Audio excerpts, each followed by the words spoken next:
किसी गांव में बंटी नाम का एक लड़का रहता था। वह परीक्षा देने के लिए गुजरात जा रहा था। ठंडी का दिन था। चारों तरफ से कोहरा छाया हुआ था। आमने सामने भी कोई नहीं दिख रहा था। पूरे 15 घंटे के बाद वह गुजरात पहुंच गया था। परीक्षा अगले दिन थी, इसलिए वह एक होटल में रहने के लिए सोचा। रात हो गई थी और कहीं भी उसके बजट में सस्ता होटल मिला। वह उस होटल में एक कमरा बुक करवाया और जब वह कमरे में गया तो देखा कि कमरे के चारों तरफ जाले लगे हुए थे। ऐसा लग रहा था कि यह कमरा काफी सालों से बंद पड़ रहा था और कमरे के अंदर का माहौल एकदम डरावना और सुनसान लग रहा था। लेकिन उसने ये सब नज़रअंदाज कर दिया और होटल से खाना मंगवाया और खा पीकर सोने चल दिया।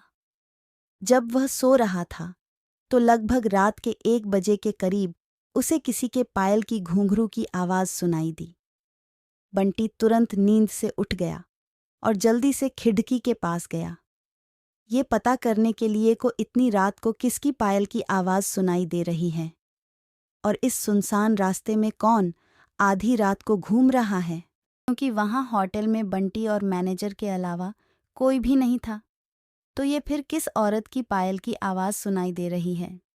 बंटी खिड़की पर काफ़ी देर तक खद्देदा रहा, लेकिन उसे कोई भी नहीं दिखाई दिया।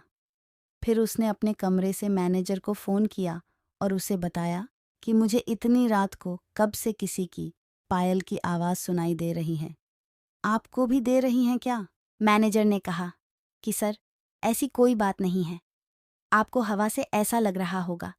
वैसे भी ये जंगली इलाका है, यहाँ पर तो हल्की हवा भी तूफान के जैसी लगती है। आप सो जाइए, ऐसी कोई बात नहीं है। बंटी मैनेजर की बात पर भरोसा करके फिर से सोने चला गया। कुछ देर बाद उसे दोबारा वही पायल की आवाज़ पहले से भी ज्यादा तेज सुनाई देने लगी। इस बार उसने अपने कमरे का दरवाज़ा खोला और सीधा होटल के बाहर देखने के लिए चला गया।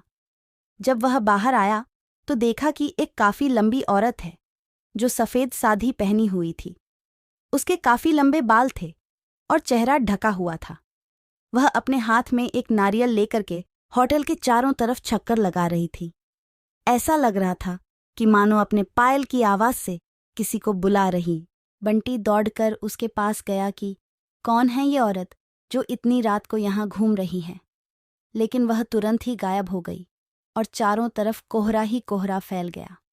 बंटी भी थोड़ा घबरा गया, क्योंकि जिस औरत को वह सामने से देखा था अब वो नहीं दिख रही थी। बंटी अपने होटल में वापस जाना चाहा, लेकिन फिर उसे दोबारा पायल की आवाज़ सुनाई देने लगी। बंटी अब उसे ढूंढते हुए जंगल की ओर जाने लगा। चलते चलते वह अपने होटल से इतनी दूर आ गया, उसे पता ही नहीं चला। फिर उसने उस घने जंगल में कुछ ऐसा देखा कि उसका दिल दहल गया। उसने देखा कि उस औरत ने एक पीपल के पेड़ीएच के नीचे 5-6 लाश रखी थी और बारी बारी से एक एक को नोच नोच कर खा रही थी। उसका मुंह खून से लथपथ था और चेहरा भी एकदम डरावना था। बंटी जब ये सब देखा तो उसके पांव तले जमीन खिसक गई। ये सब नज़ारा देखते ही उसे डर के साथ साथ रोना भी आने लगा कि वह चुड़ैल अब मुझे भी मार देगी, क्योंकि अपने पायल के आवाज़ से यहाँ तक तो मुझे लेकर आई हैं। लेकिन उसने हिम्मत से काम लिया और हनुमान चालीसा पढ़ते पढ़ते धीरे से वहां से भाग गया ताकि भूत उसे देख ना ले।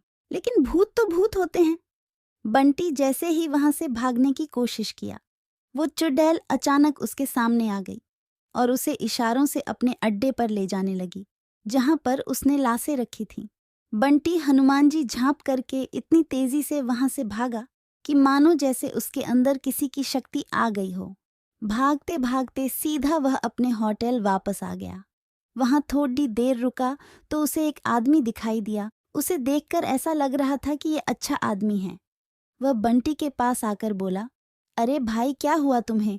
इतना डरे हुए क्यों हो?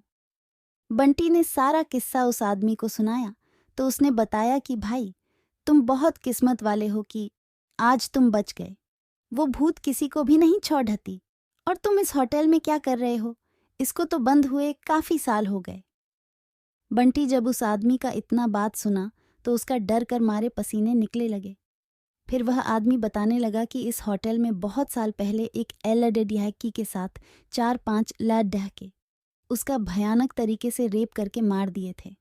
लद्दाखी तो मर गई, लेकिन किसी को भी नहीं छोड़ी, और जो भी रात के समय में इस रास्ते से गुजरता है सबको अपने कब्जे में कर लेती हैं और मार देती हैं। और कुछ दिन बाद इस होटल पर पुलिस का छापा पड़ा, तब से ये होटल बंद है। बंटी जब उस आदमी की पूरी बातें सुना तो वह बहुत जोर जोर से रोने लगा, ये सोचकर कि आज मैं मर जाता। फिर वो आदमी बंटी को चुप कराया और बोला, चलो आज रात तुम मेरे घर रह लो, मेरा घर पास में ही है, डरो मत, अब मैं आ गया हूं ना। बंटी उस आदमी को धन्यवाद किया और उसके साथ उसके घर चला गया और अपने आप से एक वादा किया कि आज के बाद वह भूल कर भी कभी अनजान जगह पर नहीं जाऊंगा।